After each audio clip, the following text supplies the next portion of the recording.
SD Bullion has the lowest prices that may save you hundreds on your next order. So before you make your next investment, do the math and join the over 15,000 new customers who have recently made the switch to SD Bullion. Why pay more? So how is the manipulation of the prices of gold and silver affecting precious metal miners? In a severe way. I started writing back in late 2012 that the suppression of gold and silver prices would have a quick effect on silver and gold mining output.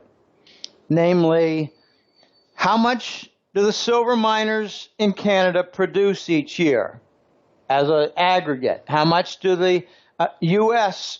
silver miners produce per year? How much does Mexico produce per year? That's called the silver mine output. Okay, I got something wrong though, Elijah, and I never really mind delineating errors because they're interesting. They point out a lesson. And fortunately, I don't have too many, so it's not too many lessons I give. But aside from that, why has the silver output in 2014 and 15 not been way down? And the answer is many-sided. And this is the learning that I had to do. Gee, I got that wrong. What went wrong? What part of the analysis went wrong? What went wrong is the expectation of an immediate response. What went wrong was a lack of complete understanding or more thorough understanding of the contract nature of the mining industry. It has turned flat in the last year, but in 2014 and 15 it continued because they're bound by contracts. They've got long-standing contracts. They might have a 5 or 6 or 7 year contract. The contract has to do with rental of equipment, with leasing of a property, with hiring of people, with executive contracts for engineers and VPs and whatever. They must continue.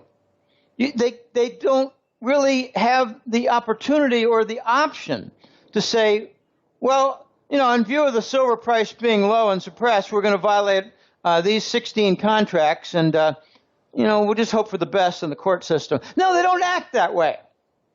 Okay. They also have, mining firms must continue to pay down their debt. And this is really a big factor. They've got long-term debt. So how are they going to make the payments in the next quarter for the debt if they shut down an operation? And therefore, they are willing to sell under their cost at a loss.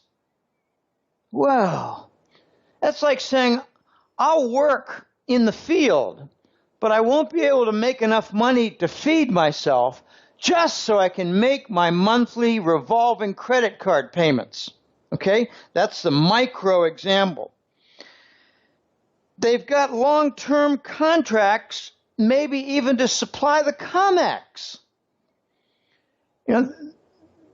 There's competition among these miners, and many years ago there'd be competition where the COMEX would say, well, we have an opportunity for 3 suppliers here, and there may be a few more than that vying for the slot. So a mining company would say, well, we'll guarantee to supply you there for the next 8 years. Okay, the revolt has started, though, and I give a lot of credit to Silver Majestic. They actually held back on, I believe it was about 30 or 35% of their silver output from mining operations, held back and did not sell it to the COMEX. What they did was they managed to take care of their debt situation, but held back on about a third of their silver and put it into their own inventory as a savings account. And what they're saying is, very boldly, you're not giving us a proper price. We're going to hold it in inventory. It's worth a lot more. We're going to use it like a savings bond, but in metal. And we think this is going to be worth twice as much in the future years. That's a very bold statement. I thought that there were going to be threats, and there actually were threats. The Wall Street bankers threatened the CEO of Silver Majestic, and he basically told him, bug off. So very interesting dynamics there, but the mining companies just can't declare a strike like they want to. They're too indebted, and they're too obligated with contracts. So do you see, I was going to ask you, I was going to first talk a little bit about what you said in your article about the gold and silver manipulation. And so you said in your article, the banker cabal wishes to defend an indefensible $1,300 gold price and to defend an indefensible $18 silver price. They will fail, but not before throwing billions of dollars of unbacked, unsupported counterfeit contract paper at the market. So I was going to ask you, are you saying they will eventually fail in the future, but they will be able to, for the meantime, halt the coming breakout in precious metal prices? Well, yeah, they've been succeeding in delaying the breakout for many years. So it's not a big question of how do they do it. The question is, how long can they get away with it? They're doing the same thing they've been doing for years. So, yeah, they're going to delay the big move. And, I thought that there was an outside chance that they would let the gold and silver prices move after April 19th so as not to piss off and anger the Chinese. And they did it anyway. $2 billion of paper gold on a single day were thrown at the market to prevent it from going over 1,300. $1.5 billion of paper silver was thrown at the market in a single day to prevent it from moving, flying past 18 toward 20. If they didn't suppress it, you'd see $1 and $2 moves in silver every single day. So the question is not, do they have the ability? The question is, why do they continue doing it when it is angering China? China has come out with public statements saying that they will not tolerate the suppression of gold and silver as in the past because China owns so much gold and silver. China would like to, for instance, use more of its gold to relieve pressure on its banking system. But if they don't have a fair price for gold, they're not going to commit the gold as collateral in loans like that. They would much rather commit the gold if we had say a $3,000 or a $5,000 price. Then they'd commit some gold, get some leverage against it, relieve some of the debt pressure, and move forward. But they're waiting for a proper gold price. They're waiting for the West to stop their corruption. And it's a long wait. I think the banker cabal has always succeeded in their delays. But angering China is going to motivate a trigger. The West is out of gold. That is the big issue. For the last 2 years, London and New York has been relying on the Vatican and Basel, Switzerland, which is the Bank for International Settlements. The Vatican and Basel have been kind of emergency suppliers. And what I'm hearing is they're not willing to do it much anymore because they're realizing that whatever they release from their vaults will never come back, and it's not getting a really good price. So after a while, like these last few years, Basel and the Vatican have concluded we can't play this game anymore. It's not in our interest to play this game anymore. We're not getting a proper price ourselves in the sale and lease. They don't come back. They're officially leases, but they don't come back. If you lease your car imagine leasing your car. You've got, 3 Mercedes and you decide I really only need 2 and maybe only 1, but I'm going to lease the third one. Imagine what happens if you lease it to John Smith on the other side of town and he sells it. He sells it. a leased Mercedes. The violation is so stark that people laugh, but when it comes to gold, they don't. They say, oh, well, it's just gold. It's just money. It's just, financial object, an asset that doesn't earn a yield. What a bunch of rubbish. Okay, we're coming to the end of the game, and it's going to be extremely interesting to watch.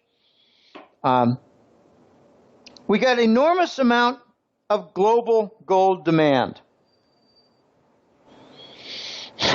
while they're running out of direct interest and demand for the dollar. I heard a story 2 years ago. It came from Cato, and it was verified by The Voice. Cato is my military and government source for the U.S. He's got Army experience, other experience beside that. He knows a lot of people. He did projects for the Langley folks. He knows Homeland Security. He sits on their board. But what he told me was, and what the Voice verified, was that starting in about 2012 and 13, central banks were dumping their treasury bonds on the side, and they're doing so at a 30% discount. Wow, what does that mean? It means the dollar's going away. It means that the indications for the dollar vanishing act or retirement or demise, the indications were there a while ago. And the trade payments, I think you're seeing some confusion right now. The Western press likes to say that the shipping industry is a mess because there's so little trade going on, so little commerce going on. But there might be another angle to this. It could be that the shippers, the ones who are loading the ships with containers full of television sets and car parts and various things, it could be they don't want the dollar anymore in payments. So the Western press, which is run by the bankers and the cabal, they come out with the stories that, well, it just, economic situation is a little bit deteriorated, so the shipping is less. No, they don't want the dollar. That's mixed in with the story. So a lot of things are happening. They can delay and delay, but the one certainty here, Elijah, is they cannot delay much longer. It's finite. The supply of gold and silver is finite. The patience is finite for the dollar. And with all the wars, it's becoming quite clear that the wars are to discourage those who don't want to play the dollar game. In Ukraine, you've got discouragement for joining Russia with Europe on gas supply.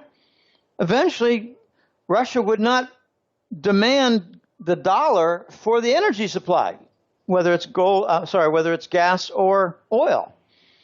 In Syria, it's to obstruct cheaper Iranian gas going to Europe.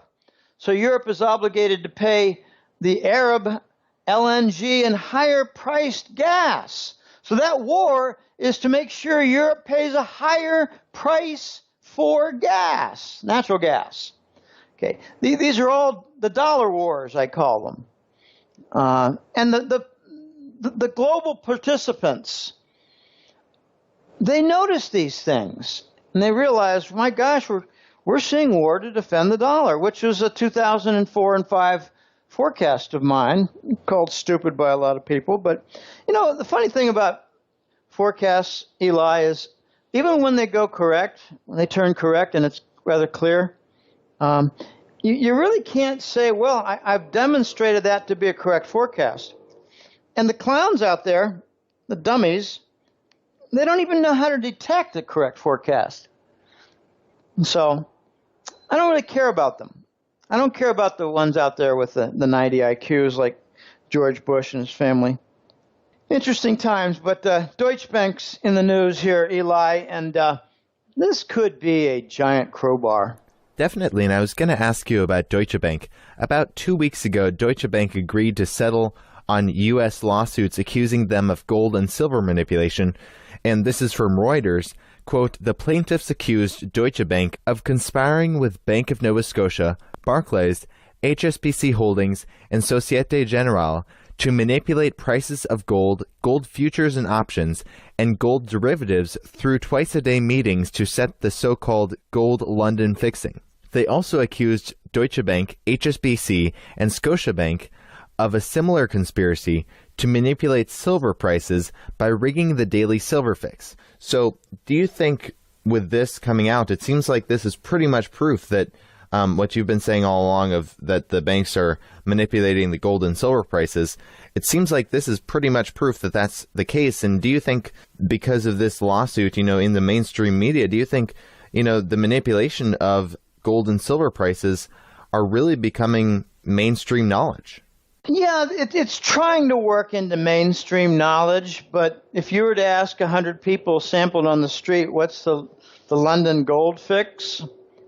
I think you'd be lucky to find a single person who knew what the heck it was. So, working its way into the mainstream news, you really have to say into the mainstream, say, financial news of, say, stock investors who check the investment pages in the financial news and the economic news. Out of 100 of them, what percent might know what the gold fix was? Well, you might find 10 or 15% in that, but you don't find a majority. I don't have a single friend back home who knows what it is. I don't even have very many friends back home in the U.S. who know the dollar is used in international trade payments. So the level of ignorance is astonishing. But back to Deutsche Bank, what's important about this?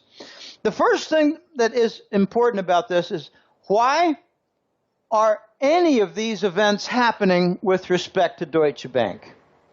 Okay, Deutsche Bank is a failing bank. I did a story, I think it was back around January, could have been December, right around that time frame, in the Hetrick letter. There was a really adept analysis done on the balance sheet of Deutsche Bank and what their true value as a corporation might be. And the conservative estimate was minus $200 billion. And the writer analyst said, if I were to use the ratios from back in the Lehman time, 2008 and 9, and some resolution for them, you would see that my error was 2 to 3 to 1. So, after the dust clears on Deutsche Bank, the losses might be on the order of $500 billion for Deutsche Bank's negative worth. That's one reason that Deutsche Bank is coming out into the open as a news story. But there's a bigger overarching question. Why isn't this all being kept quiet? And I think the answer is China has told the West, clean your banking system. Clean out your insolvent banks. Clean up and break up some of these giant banks that are holding things together that are hollow giant reeds with no mass. Okay, the prescription formula for a bankruptcy is insolvent plus illiquid. You've got negative worth, you've got more debts than assets, plus illiquidity. You don't have enough money to cover the payments and all the obligations. So insolvency plus illiquidity equals bankruptcy. The real motivation for QE in 2009, the hyper-monetary inflation, the quantitative easing to cover the debts and for the U.S. government, finance the government debt, to cover the redeemed bonds, not just mortgage bonds, but treasury bonds. Notice that the first action in 2008 came with the TARP fund came to handle mortgage bonds. The second action came to cover the treasury bonds. So what were they doing? They were making sure that all liquidity demands, liquidity requirements were met. Remember the phrase, oh, we have another alphabet facility thrown in the pile. That was the Fed, the Federal Reserve, coming up with yet another liquidity facility in order to provide cash to the system, to keep liquidity fires moving, to keep the channels full and flush, to prevent the bankruptcy of the Wall Street banks. It had very little to do with U.S. government finance, but that was also a big motive as well.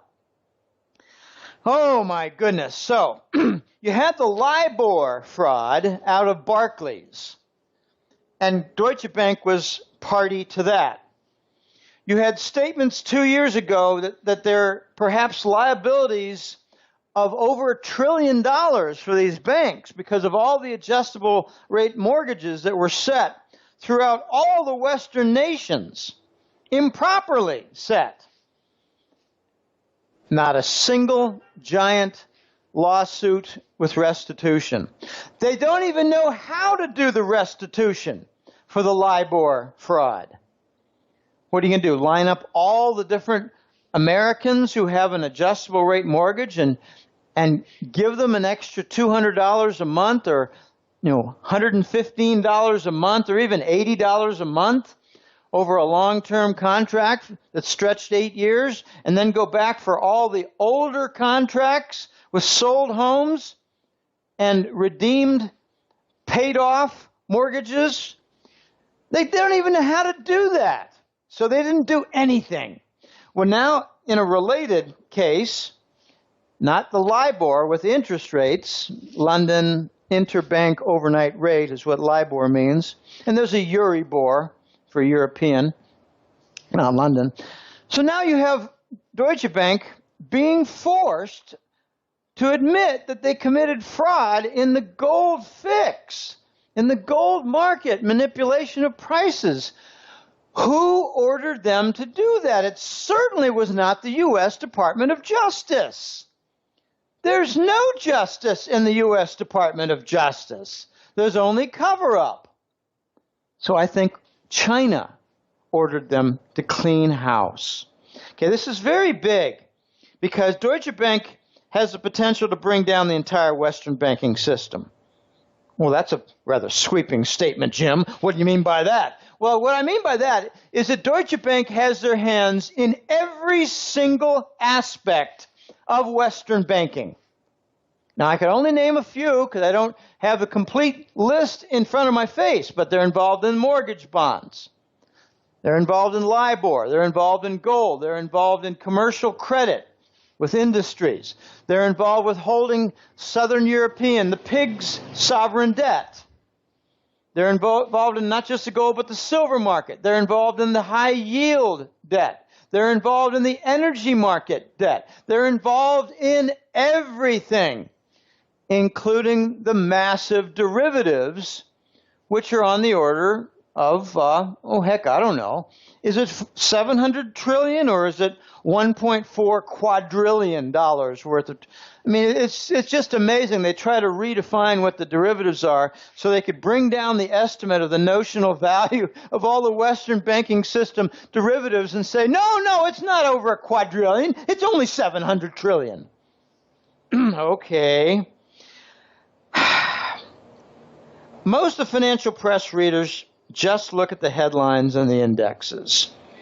So you're not going to get a lot of public awareness from this. I don't really care about public awareness. What I care about is upcoming fractures. I care about a stack of lawsuits. Okay, it wasn't 2 days, Elijah, after the Deutsche Bank admission of gold market manipulation, which is fraud. It wasn't 2 days before a list of 10 or 20 plaintiffs came forward with related lawsuits. Okay, they must have known that would come. Well, sure, that didn't stop them from doing it. Someone ordered Deutsche Bank to come forward. Someone ordered the prosecutors to pressure Deutsche Bank. I remember The Voice told me back in 2013, it was just 3 years ago, Deutsche Bank is under tremendous pressure to be broken up. There are 2 or 3 legitimate segments of their business, and they need them to be saved. And what he concluded in the last few months is they don't have any viable business segments anymore. Deutsche Bank is a microcosm for the broken Western banking system. You're not going to find fractures in a Western microcosm in London or the United States. You're going to find it elsewhere for fractures in the open, forced with crowbars. So you're going to see it done in Germany. Oh my gosh. Deutsche Bank is opening Pandora's box. It's not just for lawsuits, but it's for, say, unraveling a big Italian bank. If Deutsche Bank has to dump some of that stock or bond for, say, Monte Paschi in Italy, that's their biggest bank, and I think the bank is like 1,000 years old. It's one of the oldest banks in the world, if not the oldest. You're going to see effects. You're going to see fallout effects. I think you're going to see some banks in the pigs nations break. It's not going to be Greece. It's going to be in the P, the I, or the S. Spain, Portugal, Italy. That's where the fractures are going to take place. Spain's got their own huge problem. They decided long ago they're going to, and just make national their faulty accounting for banks and carry loans at values that don't really make any sense. Ignore the mark to market and just continue on their merry way. And maybe in a year everything will be kind of cleared up. Yeah, right. Okay, here's the wild card that I think is possibly going to happen. China might be looking to put pressure on Deutsche Bank, resolve some things, break down some walls, fracture a couple markets, and then come in and say, we want this business segment to be preserved. We're going to make a new bank, Deutsche Bank 2, blah, blah, blah, GmbH for a German corporation. We're going to make this new Deutsche Bank offspring, and it's going to be a member of the Chinese gold fix. Because we need a few out of Central Europe. Wow, that would be interesting. Then Deutsche Bank would have made a complete transformation, not just to break down the Western banking system, but to be a main agent for furthering the gold price into a fair, equilibrium, viable system with integrity in the march toward 10,000 in the gold price. So these are some of the aspects. I think Deutsche Bank is going to result in some very important banking failures in Portugal, Italy, and Spain. And when they happen, you're going to see a domino effect. It's going to be the contagion. Oh my gosh, doesn't the big three banks in France, don't they own a lot of shares in those Italian and Portuguese banks that failed, and maybe even Spanish too? Oh my gosh, looks like a week later there's a French bank failure. Oh my gosh, don't some of the British banks own shares in them too? And that French bank that just went down? Oh my gosh, RBS is going to go down during all this too, Royal Bank of Scotland. So that's what I think Deutsche Bank has the potential for, Elijah. Hey everyone, thanks for watching. Click here to subscribe for free to be notified when the rest of this interview is released. Or click over here to watch the full interview now.